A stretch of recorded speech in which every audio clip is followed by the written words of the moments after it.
If you think fresh and grilled means safe at fast food chains in 2026, you might want to hear this first. Consumer Reports surveyed over 30,000 people, and the tastiest picks weren't just better. They were engineered to be harder to resist. That's not an accident. Today, I'll show you how 5 popular spots turn sugar, sodium, and fat into a crave loop, while portion creep makes a medium feel normal. And then I'll show you where you can still order smart without paying extra for the chemistry set. I'd like to have a 6-ounce homemade with cheese. Mark Davidson doesn't often eat out like this anymore. It's the salt, he says. He comes here because the cooks have a light touch with the salt shaker. So, how has that worked out so far? So this is a list of all the restaurants that you assessed. Researchers at the University of Toronto looked at the menus of 61 Canadian restaurant chains and compared how much salt their dishes contained in 2010 and 2013. I try watching my salt, and I always ask if they can make something without salt. Barbecue sauce? Over the last couple of years, the restaurant industry has faced more and more pressure to limit sodium, but any efforts they've made have been voluntary. Quick favor before we move on. If you appreciate this content, consider giving this video a like and subscribing to the channel. Believe it or not, more than 92% of viewers haven't subscribed yet. It's free and only takes a second, but it means the world to us. So did you subscribe already? Great. Thank you so much for your support. Now back to the video. On the menus, a quarter of the items contain a full day's worth of salt. But the good news, a handful of chains like Subway and Pizza Hut that formally committed to reducing sodium did just that. Their study, published in the CMAJ, found that sodium levels decreased in about 30% of foods, increased in about 16% of foods, and stayed the same in about 54%. In other words, their food is almost as salty as ever. Seems as though it does work if you try. Tried, and we just would like the rest of them to make that commitment, and we'd be much better off. Rather than wait for that to happen, Labbé wants Ottawa to step in with legislation requiring restaurants to print nutrition information right on the menus. You trust words like fresh and grilled because they sound safe. But if the tastiest picks in 2026 leave you hungry an hour later, that is not your willpower failing. That is design. Fast food works like a lab. Sugar, sodium, and fat are the gear. The target is repeat visits, not a balanced meal. They dial it in so you chase the same hit tomorrow. Let's start with the health halo. Those nice, green words on the board set the tone. Then the kitchen turns the knob.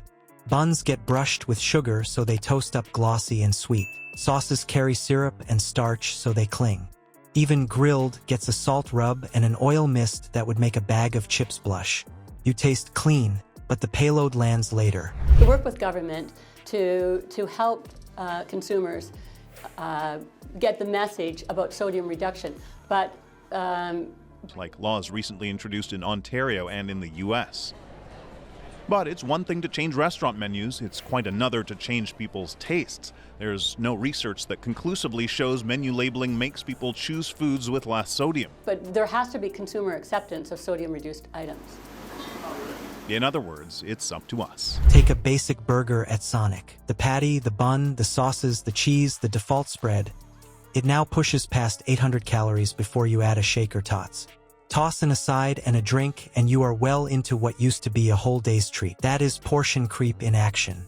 Medium used to be large. Large used to be a dare. Your eyes adjust. Your stomach follows. The science is simple. Salt targets receptors on your tongue that want more hits to feel the same pop. Sugar boosts that rush, then leaves you flat. Fat carries flavor like a sponge. Stack them and you get food that melts fast in your mouth and moves fast through your gut. You feel fed, then you do not. So you go back. Dairy Queen makes the dessert play obvious. Administration is making a push for restaurants and food manufacturers to cut sodium in food. The organization is pointing to an epidemic of diet-related illnesses. They recommend reducing a person's average daily sodium intake by 12%. With heavy sodium consumption being a leading cause of high blood pressure, the Food and Drug Administration encourages restaurants and food manufacturers to gradually decrease sodium in their foods. Most of the people have habits of eating more outside, and when they are eating outside, and there are a lot of fast food. Local 4 Sarah Krug spoke with local restaurants and a local doctor to learn more about what the new recommendation means for the Quad Cities.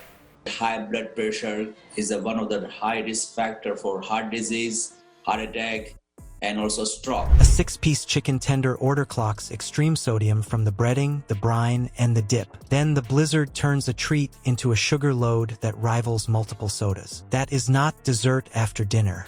That is dessert as dinner. And the coupons? 2-for-1 deals do not save you money when they nudge you to double down. Older adults feel this harder. High glycemic sweets spike blood sugar, then crash. With a slower metabolism, the swing hits deeper and lasts longer. You start tired, then you chase energy, then you crash again. The loop pays the register every time. Walk a normal combo. KFC, dark meat. The chicken has brine in the meat and salt in the breading. The sides carry sodium in the seasoning, even in the plain ones. Add a biscuit with sweet glaze and a soda and you are brushing up against your daily limit before dinner. Now switch lanes. McDonald's, basic burger, medium fries, sundae. The fries are a salt delivery system. The sundae is a sugar spike with a smooth fat base. You leave full. An hour later, you eye the pantry. What they do not advertise is the way textures are tuned. Tender outsides with soft centers. Crunch that crumbles fast. Sauces that stick to your tongue. It is like turning up the bass in your car. You feel more even when it is the same song. Your brain stamps it as reward, not meal. Watch the cues. Fresh, garden, and grilled hide workarounds. Garden a la bucket means iceberg and a sweet dressing. Grilled often means salty and oily. Light wraps use soft, sweet tortillas that spike fast. Heavy sauces come standard. Dessert-forward menus push shakes, blasts, and blended treats to the front, then sell you a combo that slides a sweet into your meal deal. BOGO sounds kind. It is a nudge to eat twice. The budget angle is the same play. $1 off on a bigger size is not a deal when the smaller one would have done the job. The cup jump is the cheapest cost for them and the priciest for you.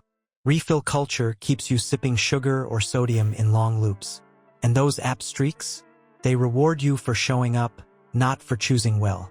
The truth is, you can spot the lab work in seconds if you know where to look. Scan for vague health words without numbers. Count the sauces. Flag menus that read like a dessert bar with fries on the side. If a medium looks like yesterday's large, it is. Now let's move on to how to beat the lab without paying extra or giving up flavor. Here's the real kicker. Craveable is engineered. You pay later in blood pressure, blood sugar, and repeat spend. The loop is neat, just not on your body or budget. Next time, scan the board. Check sodium counts on mains and sides. Watch for sugar-loaded sauces, creamy dips, and dessert traps hiding in meal deals. Choose places that let you customize. Whole ingredients, simple swaps, sauces on the side. Small, plain, and grilled without a salt bath beats premium. If this gave you something to chew on, like and subscribe to help us keep the spotlight on the food industry's best-kept secrets. And keep your receipt.